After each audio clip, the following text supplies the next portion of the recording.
બનાસકાંઠામાં પાણી મુદ્દે સાંસદ જ્ઞાનીબેન ઠાકોરે નિવેદન આપ્યું છે। તેમણે કહ્યું કે સરકારે પાણીની જાહેરાત તો કરી પણ પછી પાણી નથી આપ્યું।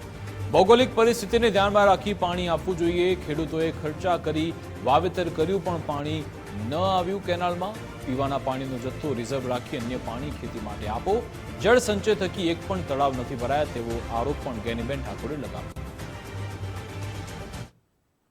જાહેરાત કરી અને પછી પાણી ન આપ્યું એટલે લાખો રૂપિયાના બિયારણ અને ખેડૂતોએ ખોટા ખર્ચા કર્યા। સરકાર એની મંશા હોય તો પાણી આપી શકે એમ છે, એટલા માટે કે ઉદ્યોગપતિઓને ટેમ્પરરી કદાચ મહિનો 2 મહિના પાણીમાં કાપ મૂકીને પણ ખેડૂતોને પોતાના હિસ્સાનું પાણી આપે તો 100% જે વર્તમાન સમયની અંદર પશુપાલન જોખમમાં મુકાણું છે અથવા તો ખેડૂતોને જે લોસ જઈ રહ્યો છે એના માટે સરકારે વિચાર કરવો પડે। હું અપેક્ષા રાખું સરકાર પાસે કે સુજલામ સુફલામ હોય કે નર્મદા નેટવર્કથી જોડાયેલી જે કંઈ એની ભૌગોલિક સ્થિતિ પ્રમાણે જે વિસ્તાર નર્મદાના કમાન્ડ એરિયામાં આવે છે આ તમામને પાણી માટેની વ્યવસ્થા કરે।